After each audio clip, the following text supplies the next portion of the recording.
चुनावी तारीखों के ऐलान से पहले शिवराज सिंह चौहान ने अपने अफसरों और मंत्रियों को थैंक यू कहा है।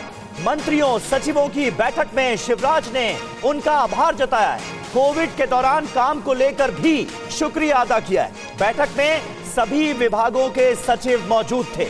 वित्त विभाग की पूरी टीम को बधाई दी है। सीएम शिवराज सिंह चौहान ने एमपी के विजन और मिशन पर काम करना है, ये कहा है। आचार संहिता में भी काम पर असर ना हो, इस बात के निर्देश भी दिए गए हैं। गरीबों की योजनाओं पर काम जारी रहे, ये कहा है आज की इस बड़ी बैठक में मुख्यमंत्री शिवराज सिंह चौहान। मैं आज अत्यंत प्रसन्न हूं। जितना कठिन समय में हम लोगों ने ये सरकार संभाली थी, आपको ध्यान होगा जब शायद 24 मार्च को शपथ ली थी, तब कोविड की काली छाया पूरे देश में एक ऐसा वातावरण पैदा कर दिया था कि चारों तरफ डर, परेशानी, कैसे निपटेंगे, क्या होगा,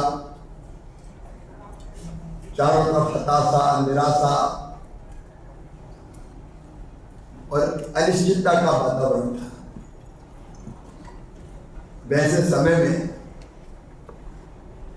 शायद पहली बार होगा कि एक सदस्यीय मंत्रिमंडल था मेरा। कई दिनों तक एक ही मंत्री था, मुख्यमंत्री, इसमें पूरा मंत्रिमंडल समाहित था। लेकिन अधिकारी मित्रों के सहयोग से हमने कई दिनों तक अकेला मुख्यमंत्री था, मंत्रिमंडल नहीं था। वैसी परिस्थिति भी कोविड से निपटने की वैसी परिस्थितियों में भी भरपूर प्रयास किया। बाद में मंत्रिमंडल बना तो पंच प्यारे आए। कई दिनों तक उनके साथ सरकार चली और फिर काफी बाद में पूरा मंत्रिमंडल बना।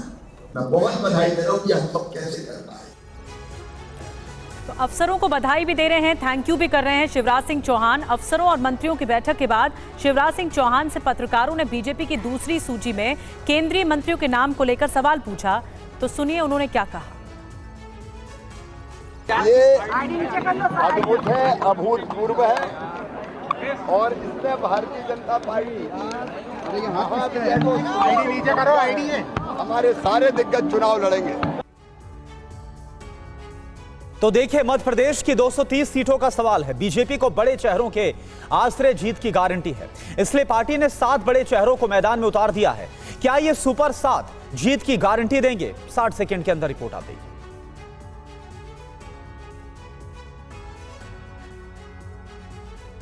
सूबे के सत्ता संग्राम में विजय का परचम फहराने के लिए भारतीय जनता पार्टी ने उम्मीदवारों की जो दूसरी सूची जारी की है, इनमें 3 केंद्रीय मंत्री समेत 7 सांसद शामिल हैं। आपको बताते हैं कि किस दिग्गज को कहां से और क्यों टिकट दिया गया। केंद्रीय मंत्री नरेंद्र सिंह तोमर को मुरैना के दिमनी सीट से उतारा गया है। इसका असर ठाकुर और ग्वालियर चंबल बेल्ट पर पड़ सकता है। वहीं केंद्रीय मंत्री प्रहलाद पटेल को नरसिंहपुर से टिकट दिया गया है। इसका असर ओबीसी वोटर और महाकौशल जोन पर पड़ सकता है। निवास से फग्गन सिंह कुलस्ते मैदान में उतरे हैं। इसका असर आदिवासी वोट बैंक पर है। 100 से ज्यादा सीटों पर आदिवासी वोटरों का प्रभाव है। सतना से गणेश सिंह को मौका दिया गया है। असर ओबीसी मतदाता और विंध्य क्षेत्र पर पड़ेगा। जबकि राकेश सिंह को जबलपुर पश्चिम, रीति पाठक सीधी से, उदय प्रताप सिंह गाडरवारा से ताल ठोकते नजर आएंगे।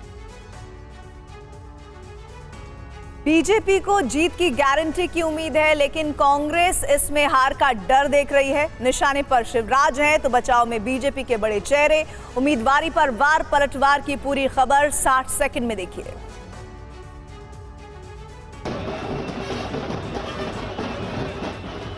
मध्य प्रदेश में सियासी संग्राम में बीजेपी की दूसरी लिस्ट बड़ा मुद्दा बनती जा रही है। मध्य प्रदेश प्रभारी रणदीप सुरजेवाला ने ट्वीट किया और लिखा, हम तो डूबेंगे, तुम्हें भी ले डूबेंगे सनम। 18 सालों में मध्य प्रदेश को भाजपा की सरकार ने बर्बादी की कगार पर पहुंचा दिया है। ये बात प्रदेश की जनता के साथ साथ भाजपा का केंद्रीय नेतृत्व भी जान रहा है। इसलिए 15 दिन पहले श्रीमान अमित शाह और कल मोदी जी ने शिवराज के नाम और काम से किनारा कर लिया। उधर मध्य प्रदेश कांग्रेस ने ट्वीट के जरिए सिंधिया पर तंज कसा। ज्योतिरादित्य सिंधिया को टिकट तक नहीं। सूत्रों का दावा, बीजेपी ने सरपंच पद के लिए भी कुछ लोगों को रिजर्व रखा है। इंदौर में एक कार्यक्रम में केंद्रीय मंत्री ज्योतिरादित्य सिंधिया शामिल होने पहुंचे। आप विधानसभा पार्टी का कार्यकर्ता मैं हूँ, कार्यकर्ताओं की पार्टी है। जो भी जिम्मेदारी हर एक कार्यकर्ता को दी जाती है, उस जिम्मेदारी का निर्वाह करना हमारी केवल जिम्मेदारी और दायित्व तो नहीं, लेकिन हमारा धर्म बनता है। और मध्य प्रदेश में मुख्यमंत्री के चेहरे को लेकर चारों तरफ कंफ्यूजन जैसा माहौल है। केंद्रीय मंत्री सांसदों के मैदान में आने के बाद सियासी कानाफूसी तेज हो गई है और इन सब के बीच समर्थक अपने अपने नेता को बड़ा मौका मिलने की गारंटी के तौर पर इस मौके को देख रहे हैं। नेताजी कितने खुश हैं, ये तो हम बाद में सुनाएंगे, लेकिन पहले उनके समर्थकों का जश्न देख लीजिए। हमारा सीएम कैसा हो, नंबर तो झांकी है, पूरा एमपी बाकी है। समर्थक जोश से भरे हुए अपने नेता का अभिनंदन कर रहे हैं। समर्थकों का उत्साह देखकर कैलाश विजयवर्गीय गदगद। पार्टी का आदेश है, खाली ये बताया था कि आपको कुछ काम दिया जाएगा, तुम ना नहीं करोगे, तुमको करना है। और एक नंबर का जब टिकट डिक्लेयर हुआ तो मुझे भी आश्चर्य हुआ, पर हम तो पार्टी के सिपाही हैं, पार्टी जो आदेश देगी वो करेंगे। विधानसभा चुनाव मैदान में उतारे गए केंद्रीय मंत्री नरेंद्र सिंह तोमर के मन की बात हमने जाननी चाहिए। मैं तो भारतीय जनता पार्टी का कार्यकर्ता हूँ। पार्टी ने मुझको पार्षद का चुनाव लड़ाया, विधानसभा का लड़ाया, राज्यसभा का लड़ाया, लोकसभा का लड़ाया। पार्टी को लगता है कि मुझे विधानसभा का चुनाव लड़ना चाहिए, तो पार्टी का आदेश सिरोधार्य है।